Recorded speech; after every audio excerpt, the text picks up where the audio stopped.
Good morning, everybody. So today we're going to talk about negotiations. So this is a topic that is near and dear to me. It's something that we often don't do enough of. Oh, I forgot to mute everybody. We don't do enough of, quite frankly. We get paid a lot of money to evaluate properties, to market those properties, and more importantly, to negotiate successful transactions for our clients. And too often, agents from other companies are not doing their job. They're not negotiating, right? They're just trying to saw off in the middle. They're just looking for the easy way out. They're faxing stuff back and forth rather than, actually having discussions with their clients. Today, it has to be on the phone or via Zoom, but they're not doing that. They're just sort of firing the paperwork. Well, what do you think? What do you think? And they're just saying, how do you want to respond? And they're not offering any guidance. So today we're going to talk about how do you do that. And just the process of negotiation and some tactics that you can use around that, okay? So let me get my presentation up here.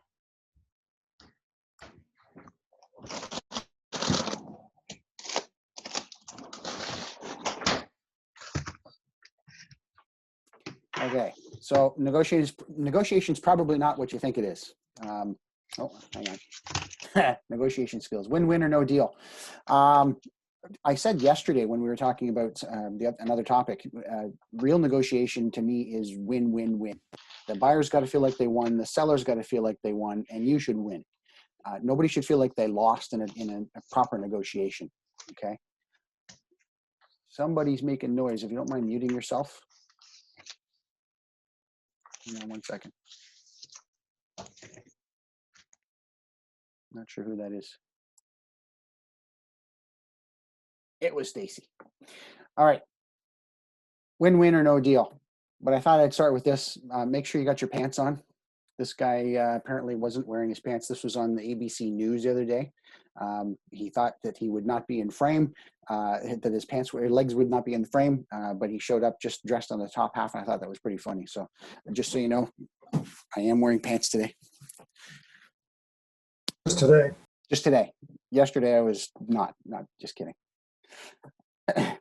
So negotiation probably isn't what you think it is. Negotiation isn't just coming to a compromise. Negotiation isn't sawing off in the middle. Real negotiation is when you get what you want while making the other party think it was their idea in the first place. And I can't remember where I heard this quote, but it's kind of stuck with me over the years. Everybody feels like they won, but I really got what I wanted. That to me, that's a great negotiation. So what we're going to talk about today, what negotiation isn't, what it actually is, and some tactical ideas. And then I'm really hopeful you guys will be open with some questions and some ideas, maybe even some scenarios that we can talk about throughout the presentation or at the end, okay? I think it's really helpful for everybody that we have those real discussions about what things you've run into in the past. And if I don't have a great solution for you, maybe the hive mind has something we can discuss together, okay? So what is negotiation? What is it not? It's not slick talking. It's not being a bully. It's not insisting that you get your way. I have run into other realtors that behave this way in the past. Some of them will start yelling and screaming at you on the phone, and I'm sure you guys have received this kind of treatment yourselves, even in the recent past. That's not negotiation. That's just being a bully. So don't think of that. Don't think to be a good negotiator you've got to be that person. To be a good negotiator doesn't mean you got to be a bully and shout and scream and stamp your feet and pound the table. That's not negotiation. Okay, taking advantage of someone is not negotiating. That's again, throwing your weight around doesn't mean that you're a good negotiator. Like a really good negotiator should be able to get something from the meanest person out there. Somebody who really knows what they're doing can get agreement on a situation from the most obstinate of characters. You don't have to be loud about this. Negotiation is not making someone do something they didn't want to do already. So there is often a perception out there that, particularly in real estate, that we're going to force somebody to buy or sell a piece of real estate, that by using our negotiating skills, we're going to get somebody to do something they really didn't want to do, right? And it probably happens from time to time, but that's not negotiation. A real negotiation is getting someone to the finish line that they told you they wanted to get to, and just helping them get there. Objections and stalls will come up, but your skills in negotiating the process will get them to the point at which you told, or they told you they wanted to be. Okay. And it's not meeting in the middle. Sawing off in the middle is not negotiation, right? I see this far too often. An offer will appear on a piece of property that's, let's say they're asking $440,000, and the offer comes in at 420, with the assumption that they'll get it for 430 because we'll just saw off in the middle.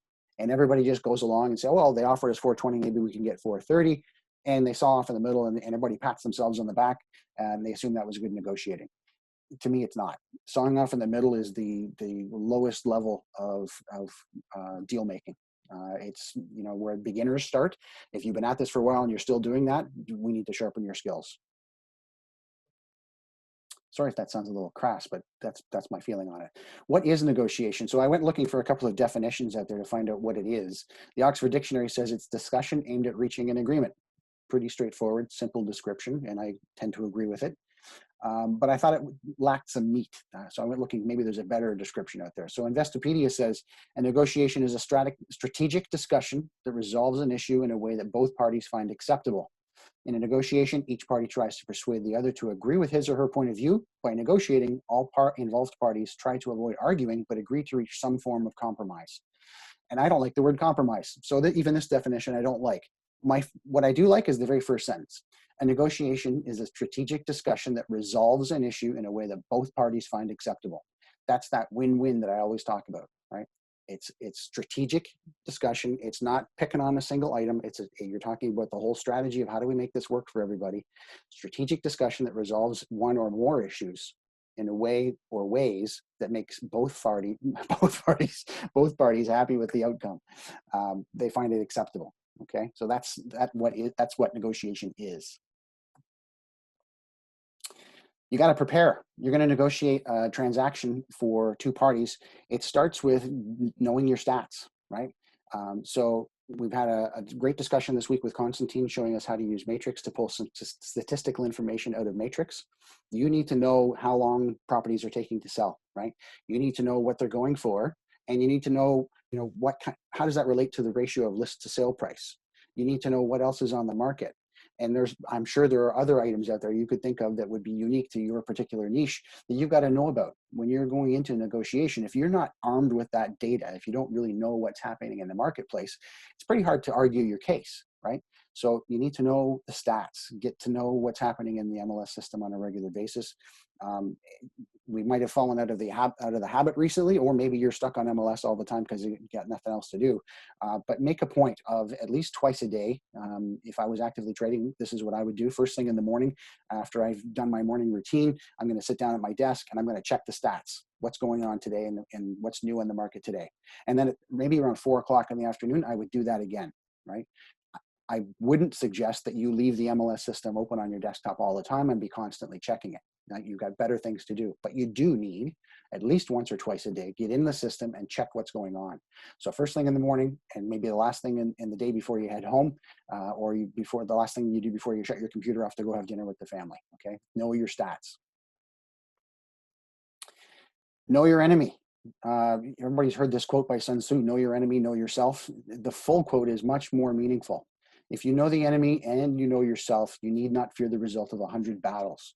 If you know yourself but not the enemy, for every victory gained, you will also suffer a defeat. If you know neither the enemy nor yourself, you will succumb in every battle. This is the real quote by Sun Tzu. What does it mean? It means if you don't have a clear understanding of the why, what is that the other party is trying to do here? I really don't know what my why is. I don't know what I'm trying to accomplish here. Then there's no way for you to reach any kind of consensus, right? There's no way for you to negotiate a win-win transaction because you really don't know what they're trying to do. And it's not just about the money, okay? Know who you're up against so you can govern yourself appropriately. Knowing your enemy is not just knowing what they want, it's knowing how they negotiate, how they behave, right? And if you've been at this for a while, you know who the actors are out there, right? There are certain reps that you're going to deal with. And I'm not saying this to be a jerk or to, besmirch my fellow realtor, because that would be wrong. But we know there are some out there that behave in a certain way every single time during a negotiation. So once you know that a certain person is going to, they're going to shout, they're going to pound the table, and they're going to stamp their feet, you know how you can, behave around that person. or at least get a starting idea of what's going to happen. There are others out there that you know that are deal makers. They will go to the ends of the earth to make their client happy, and you know that's going to be a good negotiation. So know your enemy. If you're newer in the business or it's somebody you haven't dealt with before, ask someone else in the office. Get a handle on the personalities that you're going to be dealing with, because almost more, I would say it is more important than knowing your stats, which is very important. More important is knowing your enemy, quote unquote. And you're not your enemy, but the person you've got to negotiate against. You need to know how they're going to respond, right? So that you can start the process in the right fashion. Does that make sense to everybody? Okay. So offer presentation. This is the most typical negotiation that we talk about. So I thought I would talk about the process that I would make if I was making an offer presentation, right? And it's not just the what you say, it's how you do the whole presentation. So it's time to present your offer. It starts with being on time. You're going to set the stage. We talk about knowing how people are going to behave. You've got to be on your best behavior, and that means showing up on time. The excuse that I'm a realtor, I'm late is a very poor excuse. So if you're supposed to be on a Zoom call, or you're supposed to meet somebody at their house when we get back to a more normal business, and present an offer at 7 o'clock, be there at 5:02, right? Hit the start button on your Zoom call at 1 minute before, or knock on the door at 1 minute before, and be on time. It sets the stage. You're showing respect. If you're always showing up late, people are going to know you're disorganized. They're going to know that you're maybe not treating it as seriously as you should. So they will know how to treat you. So start with being on time. Pay a sincere but not overly dramatic compliment, right? You don't want to be over the top, but you might, if you were presenting in person, you might say, geez, the gardening looks fantastic out front. Who does that? Or, I really enjoy coming to your place. It's got a warm feel. Something sincere, something nice to start to break the ice and start the conversation. But don't be over the top and say, your house is wonderful. We've never seen anything like it. It was the best house on the market. If you're over the top, what happens? Cha-ching, right? They're going to start thinking we're going to get top dollar for this. So just be careful. But it does help to start with a compliment. You sit down at the table and you're going to present your offer, right? It starts, to me, the best way to do this is to tell a story. Before I actually hand out copies of the offer to everybody, I'm going to tell the story about my buyers. I'm going to tell, how long we've been looking, maybe a little bit about their personalities. Maybe I've gotten their permission to show a picture of them.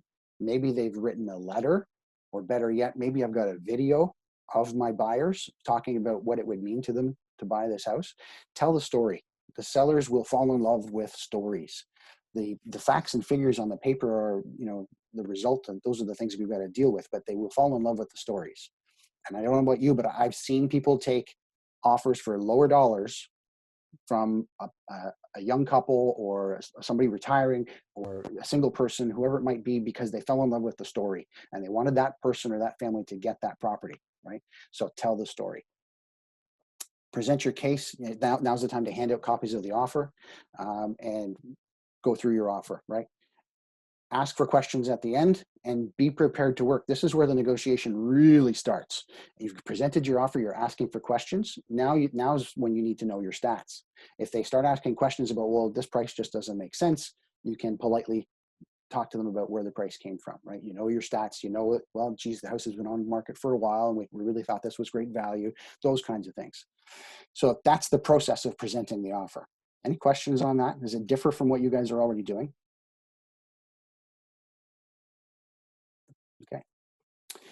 Okay, I've got several slides of some tactics and gambits and things you might want to consider. Not necessarily using, some of them you will, but some of them are things to watch for. So convert to pennies. So the seller says, we're $6,000 apart. We really don't think we can accept your offer. You might want to, one of the things you can consider doing. And again, in all of these, remember how to phrase an objection handler. Repeat, approve, build a bridge. We've been through that before. Repeat back what they said to you so that they know you heard them. Approve of what they said because their motivation is right? They're trying to protect their assets. They're trying to do the right thing for their family, so they are right. And then build a bridge to the tie down. You want to say, can I share something with you? Or can I show you something? And then provide your objection handler. And one of those might be convert to pennies.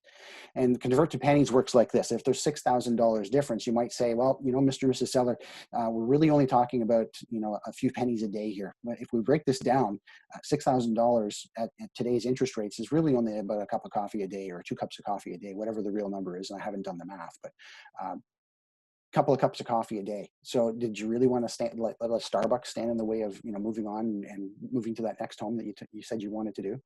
So converting to pennies works, and it works if you're negotiating from the seller's perspective to the buyer too. Look, we're only $6,000 apart. Do you really want to miss out on getting this house because you don't want to spend a Starbucks a day? So that's a good one that can work. And it in a psychological way, it appeals to their fear of missing out over something small. Right? $6,000 is a lot of money to a lot of people, but when you look at it in terms of mortgage payments, it's pretty low. Okay. Focus on the next home. Let them know, remind them, you're one step closer to getting to that next home, the one you've been talking about, the one you've been dreaming about.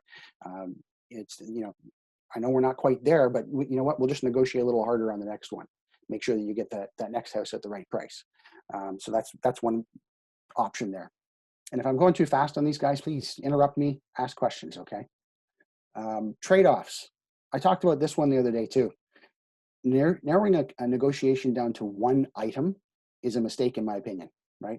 Because if we narrow it down to just price or just the closing date or just a condition, somebody's got to give up for that negotiation to be successful, right? For it to come to a close, somebody's got to lose. And when somebody loses, right back to my first slide, it's not win-win. So try to keep it to 2 items or more. Right? Then you've got some trade-offs. Well, I'll give you your price if you give me my closing date, or I'll get rid of that condition, but I need you to be flexible on the closing date. If you've got 2 items, both people feel like they won. Everybody's giving up a little bit, but they get something in return. So it keeps that feeling of that win-win moving forward. I think this is a big one. If nothing else that you get from me today, I think this is probably one of the greatest things you can do for your clients is always get something in return. Okay, trade-offs are important. And if all else fails, ask the seller and the buyer to help you find a solution. You can say, look, seem to be at an impasse here. What would you do to make this happen? You've told me this is important. You really need to make this move. How would you like to see this happen? Okay, and ask them to help. The benefit of that is now they feel like they're part of the process. Instead of just being along for the ride and relying on you, they're part of the process, and it really is a team effort. So that can work really, really well. Okay. Some tips. Don't postpone negotiations. Strike while the iron is hot. You guys know where that term comes from? Strike while the iron is hot. Anybody? No? When a blacksmith is working hot metal, when it's nice and hot and they hit it with their hammer, they're actually aligning the molecules of the metal and making it stronger, right? They're shaping it the way they want it to be at the end. Maybe it's a horseshoe, right? But they're aligning the molecules. When they hit the hot metal, it vibrates and the molecules line up and you end up with a stronger product at the end. If the blacksmith waits and hits that metal when it's starting to cool off and it's no longer glowing anymore, it's not as hot anymore, you lose the temper in the metal and it can break. It becomes brittle and it doesn't work, right? It gets harder to shape the metal and the finished product isn't as good. So you got to strike while the iron is hot. The situation is the same here with negotiations. Do it now while everyone's excited. If you wait till tomorrow or the next day because something's going on that's not as important, but you just don't feel like it, you run the risk of losing momentum, right? So don't postpone negotiations. Do it right now, okay? Now, if it's midnight and everybody's falling asleep, I get it. Wait till the next morning. But if it's 5 o'clock in the afternoon or it's 8 o'clock in the evening, guess what, guys? That's what we signed up for, and we get paid very well to do this. So don't postpone it. Okay. Revisit the why. Why do they want to do this? Why do they need to do this? And we talked about this a little bit before. Reminding them and revisiting the why is very, very important because people lose sight of it sometimes. They get bogged down in the details and they lose sight of why are we doing this in the first place. So remind them, guys, when we started this process, you told me it was important to get moved into the new home by July 1st. It was important that you had X, Y, Z in terms of your requirements. Getting this house means that you meet all of those requirements. or selling this place to my folks means that you guys get to move on to that next house. You told me during their discussion this was the case. So just reminding them of that, and how this particular offer and this particular negotiation gets everybody to their why, is often enough to say, for people to say, yeah, you know what, you're right. I kind of forgot about that. That does make sense. Maybe we can move forward now. Update your CMA. If the pricing is way off, right, and you're working for the seller in this instance, and house has been on the market for a couple of months, and you receive an offer that's clearly very, very low, and you just reject it, it goes away. 2 days later, another buyer comes forward with another offer that looks very similar. It's very, very low. You might need to update your CMA. Yeah, maybe you misjudged the market. Maybe things are changing. Do a new CMA and present that to your clients and let them know, look, this is where the pricing is today. I know that, 60 days ago we were hoping we would get 600,000 for it, but it looks like, 5.25 is a real number on this place. Update your CMA and provide the data to them. Question? No, I was going to make one comment, but I'll wait till we're done. Is it pertinent to this? Just with postponing negotiations, the only thing I find is make sure that you know your client's needs, because I've had first-time buyers that get swept up by the icing on the cake without looking at the cake. Okay. You know what I mean? Well, tell me a bit more about that. Well, I've had first-time buyers that fell in love with the cosmetics of the house, and I almost felt like I was at a point where I had to find things that were wrong with it to make them realize what they were really looking for. Mm-hmm. Okay, so I think that comes from a good place. You're trying to do the right thing for them, right? And I agree with the sentiment. But at the end of the day, they're grown-ups and they need to make their own choices. So yes, provide the advice and say, look, guys, I want to make sure you understand this house might need a new roof or might need foundation work. Make it very clear to them what the risks are in moving forward. But at the end of the day, don't talk yourself out of a sale either. Do the right thing for people, but it's their choice. I think we often make a mistake that we should be telling people, don't do this, right? It's not. No, I agree, right? But don't be so quick to grab an offer paperwork without advising them properly. Yeah, I agree 100%. Okay. More tactics and gambits. Nibbling. You guys ever had anybody nibble you when you're working a deal? You're back and forth on this thing, and every time it comes back, they want to change just a little tiny thing, right? So perhaps they do a sign back and they ask for more money, and then your buyer comes back and says, well, I'll give you a little bit more money, but I want to change my conditional date. Then the seller says, well, I'll accept that, but now I want to change the closing date. And then they just keep nibbling. They want a little bit more, so they shorten the closing date. And then the next round, they say, geez, after all, I think we need a little bit more money. So they up the price by $1,000, and it's just tiny little changes. And every time it goes back and forth, it seems reasonable. Well, why don't we just give them, it's just a little bit. We'll just give them a little bit more. But they keep doing it over and over and over and over again, right? That's called nibbling. The counter to that is to just call them on their BS, right? Say, come on, guys. You told me 3 days ago this was going to be acceptable. We got what you wanted, and you keep changing it. Enough's enough. So it's okay sometimes to take that stance with people. The variation on this is grinding. Somebody's really grinding on you, and they're just sticking to their guns, and every counter offer is like full price, and they won't bend on anything, and they're just grinding on you. I got a good story for you on this one. And some of you have heard me tell this one before, but this actually happened to Bill Pyle and I. So as you know, I worked with Bill for many years, and most of what I know in real estate I got from Bill. We had a realtor from GTA who worked in hospitality call us and said, if you come up with a flagged hotel, meaning one of the name brand hotels, I've got a buyer that's interested, wants to buy something out in the Kawarthas. So we did some digging around. We found a Days Inn on the edge of Lindsay.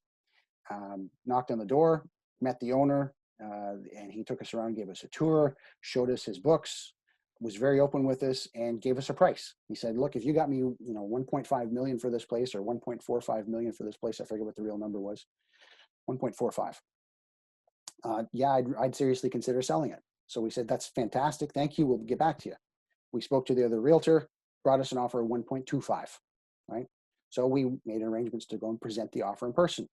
So Bill and I sit down with this gentleman, quote unquote gentleman at his restaurant at the hotel and presented the offer at 1.25 million.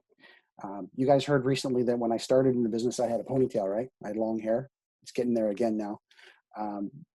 I'm sitting, and this guy's just staring me down, and he's looking at me saying, "You young people don't want to work," and he's just being a jerk about it. Then he turns to Bill and he says, "Yeah, I've changed my mind. I want 1.6 million now."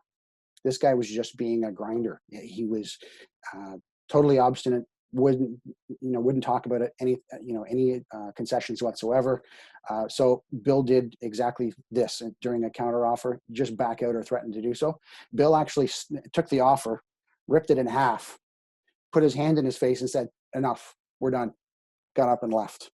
So that's a good counter to a grinder. It's just tell them, "No more, we're done," and leave. I'll never forget that story as long as I live, that scenario and that situation, because it made a big impression on me. So that's how to handle that one. The higher power. You ever had somebody say, "You know what, I got to check with my wife. I got to check with my husband. I got to check with my board of directors," right? That's called referring to a higher power, right? The person that you're speaking to at the moment may have the authority to do the transaction, but they're using someone else as an escape. They're saying, "I don't want to do this right now. I want some time to think about it."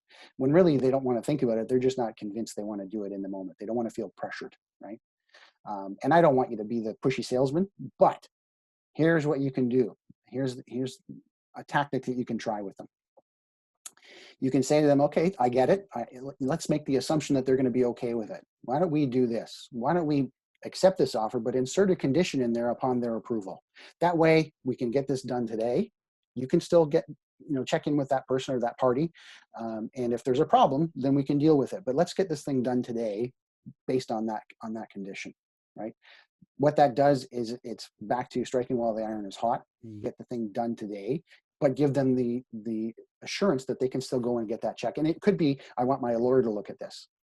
Never ever would I say, "Don't take this to your lawyer." That's just bad advice. But I would say to them, "That's great. I want you to take it to your lawyer. Why don't we do this? Why don't we put a condition in this offer that says you have the authority to take it to your lawyer, and if you get advice from your lawyer that this is a bad move, you can back out. Okay, but let's get this thing done today so we can carry on. I think this is a good value for you. I think it's the right price. It's what you wanted in terms of a sale here. Let's not risk it. Let's get this done today." So that's a response to I need to check with somebody. Fake evidence. This one relies on the assumption by shady reps that everybody's shady. I got another story for you. We should have a crackling fire in the back here and story time with Doug. Bill and I again, selling a commercial building in downtown Peterborough. Was listed for, I want to say, $660,000, something like that. Something that will probably go for over $2 million today. That's scary. We got an offer from another agent in town, somebody that we know to be untrustworthy. Showed up to the to the inspection after the fact and said to us, "Oh, I was telling my client about the appraisal on the property and showing that it was actually worth more than our agreed upon price, and I was hoping we could share that with him." There was no appraisal. He was relying on the fact that, well, I'm slimy, so everybody else must be too, and they'll go along with me on this. So they were using fake evidence. Don't be drawn in by this. We just cold said to him, "We have no idea what you're talking about. There is no such appraisal. If you'd like to order an appraisal, go ahead, but we're not going to be drawn into this." Okay, so watch that one. Subtleties. Okay, we could do gambits and tactics all day long, and if you guys have a pen, you should write this down. There's a guy named Roger Dawson. Look up Roger Dawson, Secrets of Power Negotiating. There are tons of websites out there that quote this guy. He's got hundreds of these tactics and gambits that you can go and find, little scenarios that you can go and find out how to respond to things that might crop up in negotiations. So check him out. But some subtleties I wanted to draw your attention to. Don't take the first offer. When we're talking about negotiating prices on homes, even in multiple offers, when there's one offer that stands out, it's clearly a really good offer, taking the first offer or that really good offer without asking for anything in addition can create some bad feelings. Okay.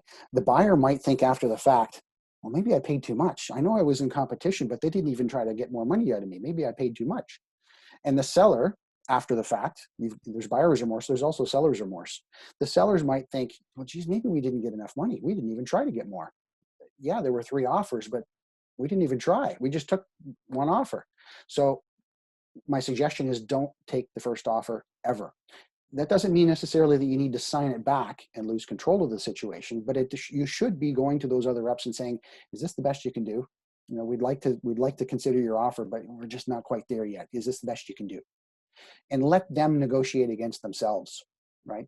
They might come back with a better offer and it didn't cost you a thing except a few minutes of time, okay? So don't take the first offer. It's a simple thing for you to do.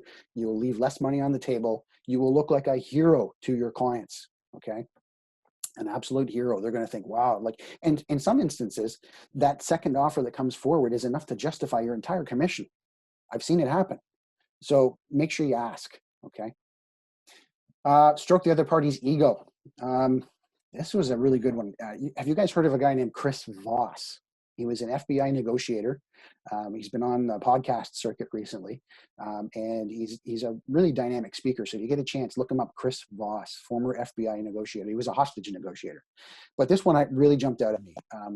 People that really want to be in control of the situation, and we know we've run into these guys in real estate, right? They want to, really be in control of the negotiation and feel like they've got all the power. Let them, right? Tell them you really got control of the situation. Good job. Then you say to, I guess you wouldn't consider X, Y, Z. I guess you wouldn't consider shortening the closing date. Because I've just paid them a compliment and I've stroked their ego, often they'll say, it puffs them up a little bit, and well, I guess you wouldn't consider, well, maybe we will.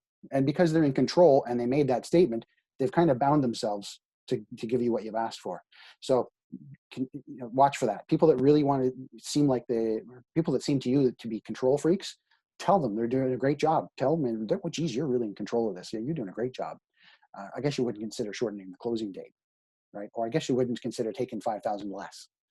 Or I guess you wouldn't consider holding a first mortgage, right? Try something on them. You might get it. And remember, it's not always about the money. Look for alternatives like legacy opportunities. And what do I mean by that? Another commercial real estate example, but it can happen in residential real estate. You just got to look for the opportunities.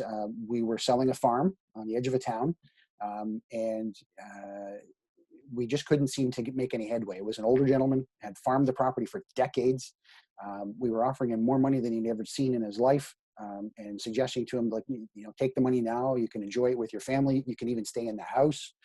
We really tried hard on this, but nothing was working. What really twigged his interest was, why don't we name the plaza after you? We'll call it the Smith Plaza, for example. I don't know what the name was. Why don't we call it the Smith Plaza? And the guy lit up. So sometimes it's not the money. Sometimes it's legacy. They've been here for decades. They farmed this property. They're recognized in the community. This is the Smith farm. Maybe if it was the Smith Plaza, they get to live on. Right. So look for legacy opportunities or other things that people, sometimes what they want is not necessarily money. It's not all about the money. As much as we think it is, it's just the top dollar wins. It's not always the case. And in the example I gave earlier, people selling to a young couple because they just want them to have it and taking less money. And sometimes in the $10,000 range. I've seen one was $11,000 I was involved in. A sale went for $11,000 less because one member of that couple really wanted this young couple to get it. I don't care what it's less money. I want them to have it. So watch for that kind of stuff. Questions?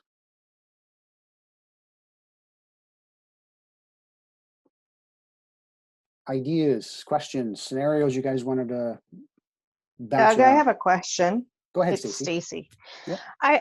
Under the topic of tactics, and you were saying don't ever take the first offer. I know I'm fairly new at this, and one of my first sales was my own house, and I took the first offer, and I had seller's remorse because didn't wait for more offers to come in. And so is there a tactic on what day of the week to list your property? Because that's, I think, what happened with mine is people got in before the first weekend of open houses and brought me an offer. And it was a good offer. It just, I feel like I could have gotten more Right. because I had 5 other people say they would have taken it. Well, they say it, but they didn't bring you offers either, right? Correct. So I'm glad you bring this up because it's an exact example I'm trying to provide here. Is there a great day to list a house? I've heard anecdotally from agents that Thursday and Friday are the best days to list a house, but I think the best day to list a house is today, and it doesn't really Okay. matter. It's there's the right buyer for the property out there all the time. It's just a matter of finding them. So is there a best day? I don't think so. I think what you might be thinking about, though, is if it's a really hot market, should I be holding off? If I've got a very good property in a very hot market that's priced bang on, and I'm fairly certain I'm going to get multiple parties interested in it, should I be holding offers for a couple of days, right? Or should I be asking for 3-day irrevocable or something like that? That might be a tactic to use in that instance, rather than trying to finagle the right day of the week to list the property. Yeah, and I've always been against that just because I feel like it forces the buyer's hand, and a lot of people I've heard won't look at properties if they're holding off first because they just feel like they've got to pay more for the property than they think it might be worth. So those people probably wouldn't pay top dollar anyway, right? Those people are Okay. looking for a bargain, right? So I got to be honest, I'm not a huge fan of holding offers myself. I'm the same way, but I'm one of those people that wouldn't probably pay the big bucks. So it's a double-edged sword. You're going to limit a certain number of buyers from participating in that process, but they're probably not the buyers that were going to pay the top dollar anyway. Okay. Thank you. Hey, Stacy. Yeah, Jack?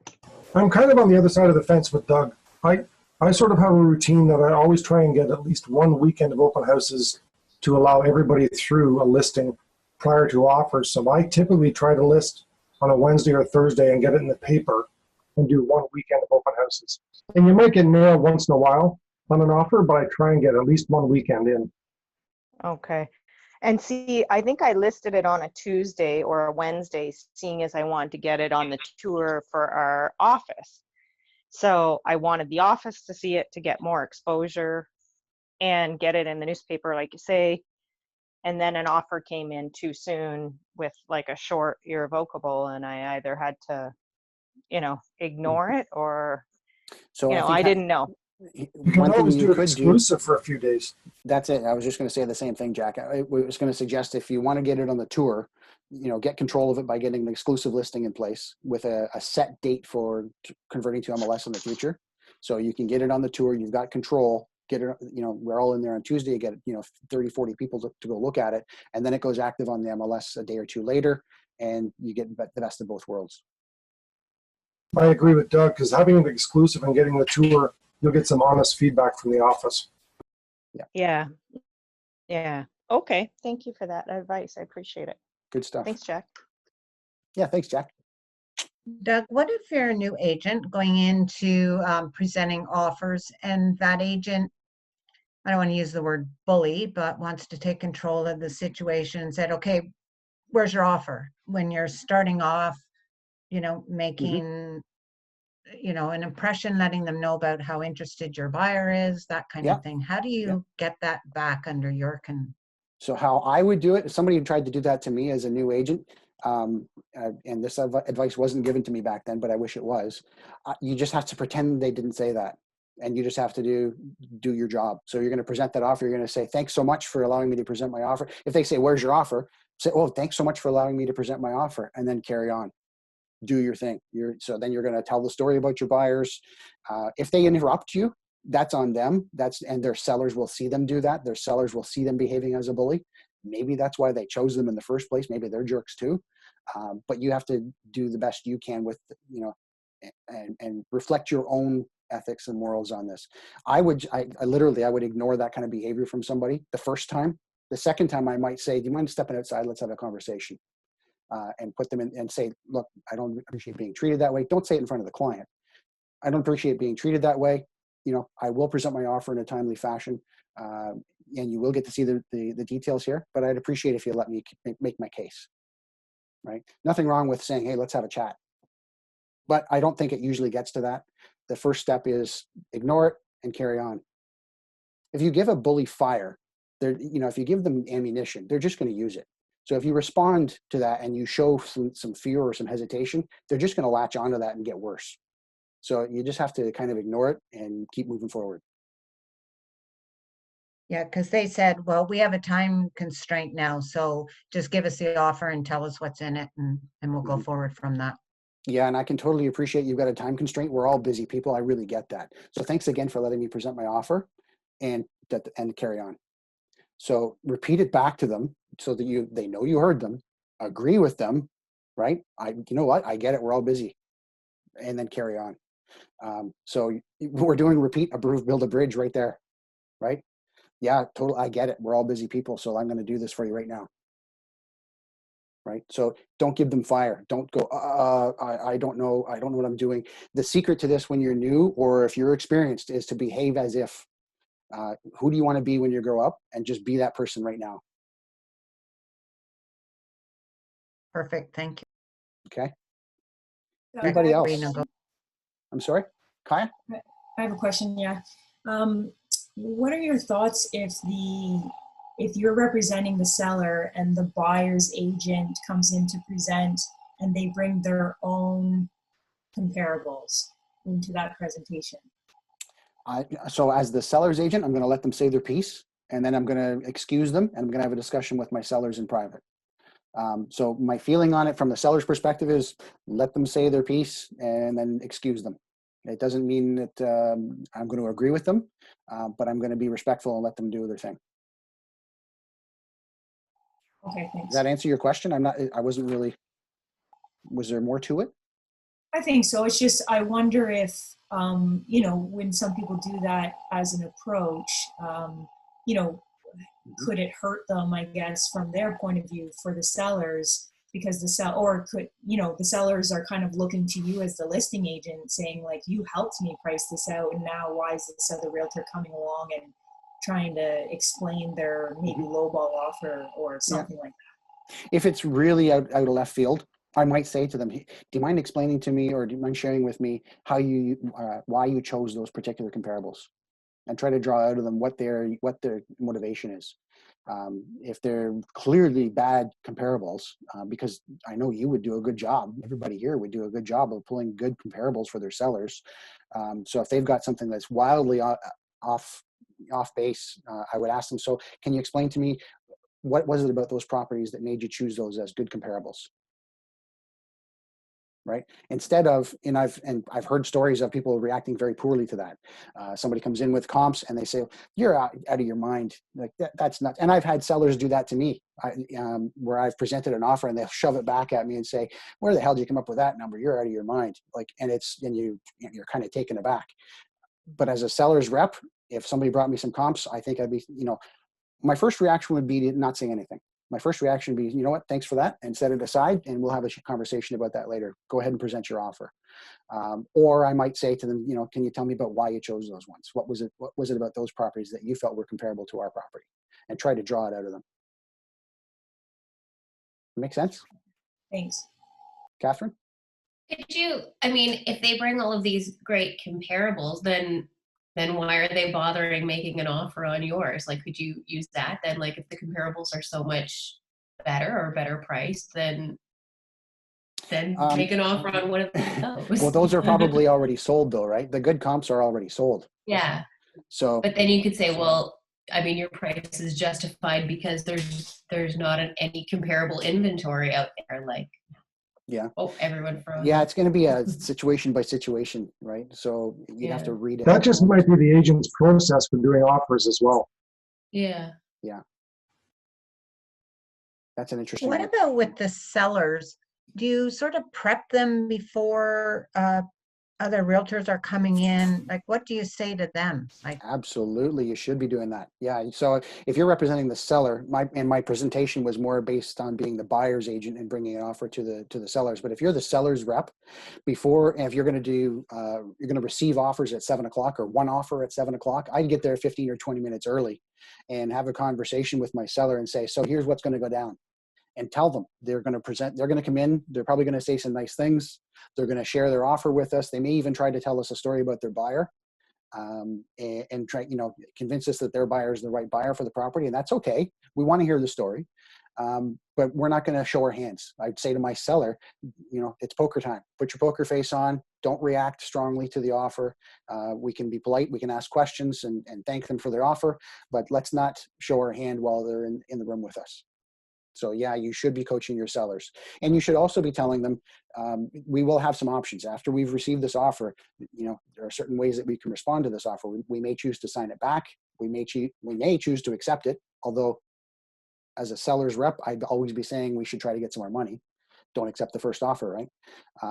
We can reject it entirely, or we can try to negotiate some terms on this.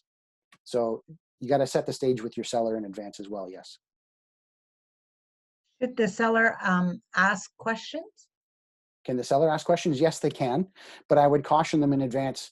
Don't get too personal with your questions, and don't make accusations in your questions, because if you start to butt heads with the other rep at the table, it can get ugly. So keep your questions to factual matters. So you might say to them, do they have a house to sell, or is the house that they have listed, right? Or have they actually been to the bank to get their financing? They can ask those kinds of questions. You should be asking them, but it's okay if the seller does as well. Just remind them that don't make this emotional. Keep this professional. Thank you. Okay. Anybody else? Great discussion. Okay. All right. I will put the recording up on the Facebook group soon. And if anything else comes up, more questions, by all means, post your questions in the comments and we'll try to get to them. Okay. Thanks, guys. We'll talk to you later.